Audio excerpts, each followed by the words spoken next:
Welcome friends, আজকে আমরা এই ভিডিওতে পশ্চিমবঙ্গে বিধানসভা ভোটের জন্য যেখানে ইভিএম এবং ভিভিপ্যাট ব্যবহার হয়, প্রিজাইডিং অফিসার্স ডিক্লারেশন কীভাবে ফিল আপ করবো সেই নিয়ে একটু ডিসকাস করব।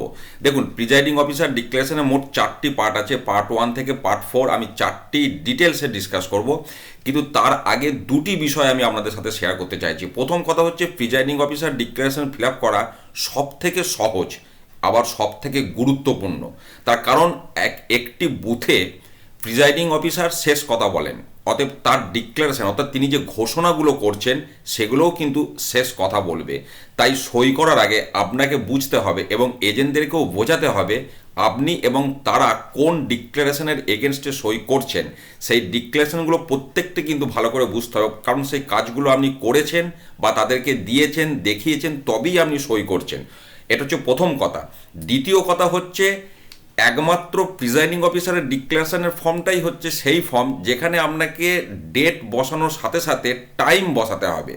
অন্য কোনো ফর্মে কিন্তু টাইম লিখতে হয় না। কাজে বুঝতেই পারছেন যে এর গুরুত্বপূর্ণ জায়গাটা কোথায়। এবং এই ফর্মে এজেন্টদের সই করাতে হয়।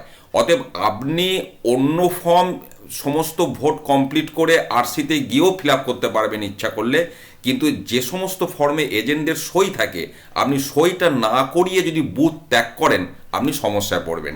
এই সমস্ত কারণে এই ফর্মটি ফিল আপ করা অভ্যাস করাটা অত্যন্ত গুরুত্বপূর্ণ। তো চলুন আমরা এবার সরাসরি একটু বিষয়টা দেখে নিই। তো এটা হচ্ছে প্রিজাইডিং অফিসার ডিক্লারেশনের পার্ট 1। আমি একটু বড় করে এবার দেখাই।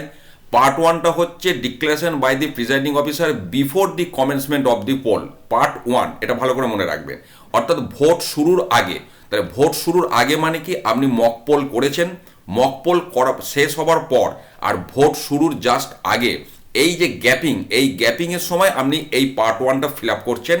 সেই মর্মে আপনাকে ডিক্লারেশন দিতে হবে। কি কি ডিক্লারেশন দেবেন আমি সমস্ত ডিসকাস করব, একটু মন দিয়ে শুনবেন।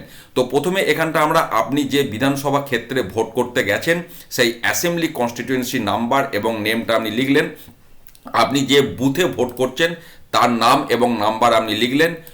ভোটের ডেট, যে দিন ভোট সেই ডেট এখানে দিলেন, ওপরে ডিস্টিংগুইশিং মার্ক দিলেন। এইবারে দেখুন যে আমি ডিক্লেয়ার দিচ্ছি যে আমি নিম্নলিখিত জিনিসগুলো ডেমনস্ট্রেট করেছি এবং পোলিং এজেন্টদের সুযোগ দিয়েছি। এই সমস্ত বিষয় কি ব্যাপার আছে না, প্রথম হচ্ছে আমি মক পোল করেছি মেশিনে এবং মেশিনটি পারফেক্টলি ঠিকঠাকভাবে কাজ করছে এবং সেখানে এই মুহূর্তে কোনো ভোট রেকর্ড নেই, অর্থাৎ আমি সমস্ত ভোট ডিলিট করেছি। এটা হলো প্রথম কথা।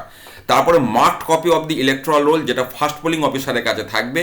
তাতে কি কি এখানে বিষয় দেখুন, তাতে ইলেকশন ডিউটি অর্থাৎ যারা ইডিসি নিয়ে ভোট দেবে আর যারা পোস্টাল ব্যালট পেপার দিয়ে ভোট দেবে তাদের ওখানে দাগ দেওয়া আছে। অর্থাৎ সহজ করে বললে, মার্কড কপি অফ ইলেকট্রাল রোলে পিবি লেখা আর ইডিসি লেখা ছাড়া অন্য কোনো লেখা নেই, সেটা আমি এজেন্টদেরকে দেখিয়েছি। এইটা হচ্ছে এর বক্তব্য। কারণ একটা জিনিস জানবেন, এজেন্টরাও সই করার আগে আপনাকে বলতে পারে যে স্যার এগুলো কী লেখা আছে একটু আমাদের বাংলায় বলুন। তো সেক্ষেত্রে আপনাকে বিষয়টা বোঝাতে হবে। সি পয়েন্টে যেটা বলছে রেজিস্টার অফ ভোটার্স মানে ফর্ম 17-এ যেটা সেকেন্ড পোলিং অফিসারের কাছে থাকে, তাতে কোনো দাগ দেওয়া নেই, সেখানে কোনো এন্ট্রি করা নেই, সেটা পুরো ফাঁকা। এটা আমি পোলিং এজেন্টদেরকে দেখিয়েছি। এটা গেল। নেক্সট আমরা যাচ্ছি এই ফর্মটার 2 নম্বর পয়েন্টে, যে আমি আমার সই করেছি কোথায় না পেপার সিল। আপনারা জানেন যে পেপার সিল ব্যবহার করা হয় কন্ট্রোল ইউনিটটা সিল করার জন্যে, সেখানে আমি সই করেছি এবং এজেন্টদেরকেও সই করার সুযোগ দিয়েছি। এটা গেল 2 নম্বর পয়েন্ট। 3 নম্বর হচ্ছে আমি কন্ট্রোল ইউনিট, স্পেশাল ট্যাগ এদের সিরিয়াল নাম্বারগুলো নোট করেছি এবং তাতে সই করেছি। স্পেশাল ট্যাগেতেও আপনার যারা পোলিং এজেন্ট তাদেরকে সই করার সুযোগ দিয়েছি, বা এই নাম্বারগুলো তারা যদি চায় তাদেরকেও আপনাকে দিতে হবে। অ্যাকচুয়ালি এজেন্টদেরকে কি দেবেন, কি দেখাবেন, কি নেবেন, এই নিয়ে আমার সেপারেট ভিডিও আছে বা আরও অন্যান্য ভিডিও আছে, সেগুলো এই ভিডিও শেষে আপনারা স্ক্রিনেতে দেখতেও পাবেন। নেক্সট হচ্ছে যে আমরা স্ট্রিপ সিল, আপনারা জানেন যে ABCD যে স্ট্রিপ সিল যেটা কন্ট্রোল ইউনিটে ব্যবহার করা হয়, সেখানে আমি সই করেছি এবং পোলিং এজেন্টদের বা ক্যান্ডিডেট যারা উপস্থিত ছিল তাদেরকেও সই করার সুযোগ দিয়েছি।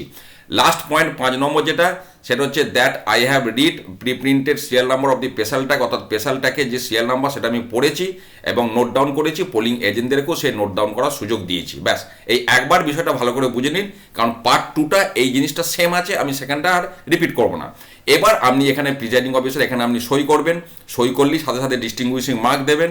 আচ্ছা, এবার সেই মুহূর্তে ওই বুথে আপনার যারা পোলিং এজেন্ট আছে তাদেরকে এখানে সই করতে বলবেন, কিন্তু এখানে দেখবেন এজেন্টরা সই করবে, তার ক্যান্ডিডেটের নামও লিখতে হবে। অর্থাৎ ধরুন মিনতি দাস একজন ক্যান্ডিডেট, অর্থাৎ ইনি প্রার্থী, ইনি ভোটে দাঁড়িয়েছেন, তার পোলিং এজেন্ট হচ্ছে অমল পাল, তাহলে এখানে অমল পাল সই করবেন আর তার ক্যান্ডিডেটের নামটা তাকেই বলবেন তার ক্যান্ডিডেটের নামটা এখানে লিখে দিতে। যদি তিনি না লেখেন বা যদি সময় কম থাকে, আপনি পরে এগুলো লিখে দেবেন ক্যান্ডিডেটের নামগুলো। তো এবার এটা দেখুন, এখানে সিগনেচার অফ পোলিং এজেন্ট। পরেরটা হচ্ছে যে যদি কোনো এজেন্ট উপস্থিত ছিল কিন্তু তিনি সই করতে চাইছেন না, এমনটা হয় না নর্মালি, তো ওটা না হলে তখন আমরা এই জায়গাটা কেটে দেবো। এবার যদি এমনটা হয় যে সই করতে চাইছে না, তখন আপনি তার নামটা এখানে লিখে তার ক্যান্ডিডেটের নামটা এখানে লিখে দেবেন। এটা কিন্তু সই নয়, জাস্ট আপনি তার নামটা, ধরুন সুবীর জানা সই করতে চাইছে না, তখন আপনি এখানে সুবীর জানা, তার ক্যান্ডিডেটের নাম হারুবাগ, জাস্ট আপনি লিখে দেবেন। কিন্তু এটা হয় না, তাই আমি এটা দেখালাম না, তবু মুখে বলে রাখলাম। দিয়ে আপনি এখানে সই করে দেবেন, এখানে ডিস্টিংগুইশিং মার্ক দেবেন, এখানে ডেট দেবেন। এবার দেখুন টাইম, তাহলে এটা যদি 7টা থেকে ভোট শুরু হয়, তাহলে এখানে টাইমটা মোটামুটি কটায় হবে, 6:50 AM। এবার আপনার সেই মুহূর্তে যটা টাইম হবে আপনি সেই টাইমটাই দেবেন। যদি কোনো কারণে আমরা দেরি হয়, আমরা যদি 7:10 বেজে যায়, আপনি 7:10ই এখানে টাইম দেবেন, কারণ সমস্ত কিছু কিন্তু রিলেটেড, আপনি যে মেসেজ করবেন সেখান থেকে সমস্ত রিলেটেড, কাজে টাইমটা সঠিক দেবেন। এই টাইমটার জন্যই এই ফর্মটা ফিল আপ করা একটা গুরুত্বপূর্ণ বিষয়। বেশ, এবার আমরা চলে যাচ্ছি এই ফর্মের যেটা পার্ট 2। পার্ট 2টা সাধারণত হচ্ছে ব্যবহার হয় না, কারণ এটা হচ্ছে যদি ভোটিং মেশিন আপনার খারাপ হয়ে যায় তখন পার্ট 2টা ফিল আপ করতে হয়। তো যদি ফিল আপ করতে না হয় পেনে করে কেটে দেবেন, আর যদি আপনার দুর্ভাগ্যবশত মেশিন খারাপ হয় সেক্ষেত্রে তখন আমরা পার্ট 2 ফিল আপ করবো। পার্ট 2তেও সেই সব সেম একই জিনিস পার্ট 1-এ যেমন ফিল আপ করেছি, আমি আর রিপিট করছি না। এখানে ডেমনস্ট্রেশনে শুধু এখানে যে লেখাগুলো আছে একটি জিনিস শুধু আলাদা, সাবসিকুয়েন্ট ভোটিং মেশিন, অর্থাৎ আমি যে দ্বিতীয় ভোটিং মেশিন ব্যবহার করেছি, সেটা কন্ট্রোল ইউনিট ভিভিপ্যাট যাই হোক না কেন, তার ক্ষেত্রে এই সমস্ত কাজগুলো করেছি যেগুলো আমি পার্ট 1-এ বললাম, আমি এটা রিপিট করছি না। ঠিক একই রকম এখানে সমস্ত ব্যাপারগুলো সেম সই সাবুত করবেন।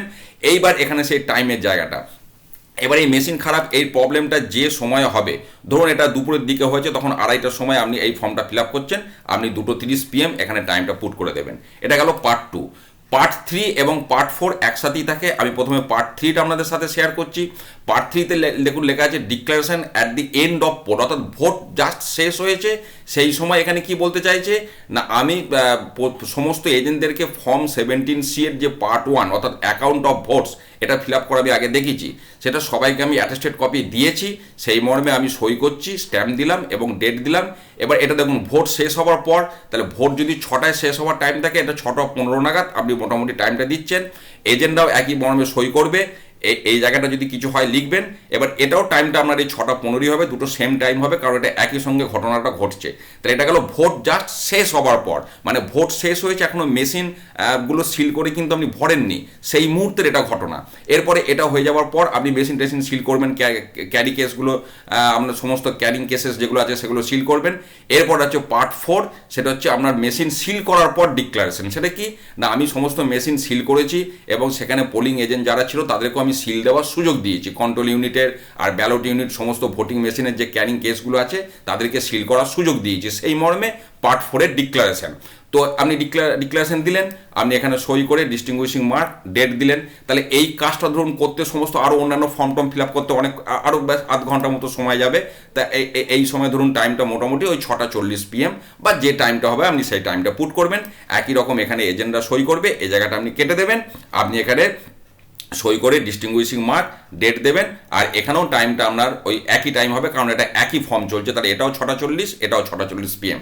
তাহলে এই হলো প্রিসাইডিং অফিসার ডিক্লারেশনের 4টি ফর্ম, আমি যেটা 4টি পার্ট, আমি বারবার যেটা বললাম, এটা ফিল আপ করা কিন্তু অত্যন্ত সহজ, শুধু সই করা, এজেন্টদেরকে সই করা, আর ওই প্রথমটার ওই মাথাতে ওইগুলো লিখে দেওয়া, এইটুকু কিন্তু কাজটা কম, আমি প্রথমেই বলেছি, কিন্তু অত্যন্ত ভাইটাল। কারণ এই যে ডিক্লারেশনগুলোর এগেনস্টে আপনি সই করছেন, তার মানে এই কাজগুলো কিন্তু আপনি করেছেন তবেই সই করছেন, বা এজেন্টরাও সেগুলো পেয়েছে, দেখেছে বা স্ট্যাম্প ছাপ দিয়েছে, সিল দিয়েছে তবেই তারা সই করছে।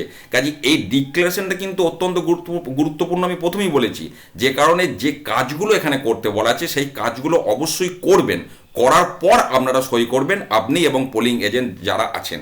এই হচ্ছে এই presiding officer declaration fill up করার মূল বিষয়বস্তু। এরপরও যদি কোনো প্রশ্ন থাকে অবশ্যই ভিডিওতে কমেন্ট করবেন, আমি উত্তর দেওয়ার চেষ্টা করব। ভালো থাকুন, সুস্থ থাকুন, ধন্যবাদ।